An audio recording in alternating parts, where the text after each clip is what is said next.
राज्य सरकारी कर्मचारी आणि इतर पात्र कर्मचाऱ्यांचा महागाई भत्ता 55% 58% करण्यात आलाय। वाढीव डीए हा 1 जुलै 2025 पासून लागू करण्यात आलाय। शासकीय कर्मचारी असाल तर चॅनलला सबस्क्राइब करा, व्हिडिओला लाईक करा। बाकी देण्याचा निर्णय सरकारने घेतला होता।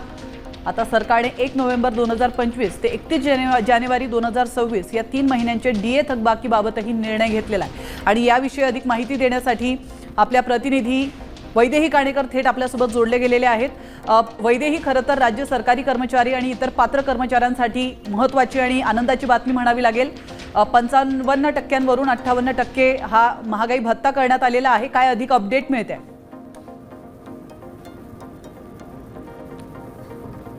नक्कीच आपण बघतोय की खरं तर सरकारी कर्मचारी आणि इतर पात्र कर्मचारी जे आहेत त्यांच्यासाठी ही अत्यंत आनंदाची बातमी आहे, कारण 55% हा त्यांचा डीए होता, मात्र तो 58% वाढीव मिळालेला बघायला मिळत आहे। आणि 1 जुलै 2025 पासून खरं तर हे लागू करण्यात आलेलं आहे।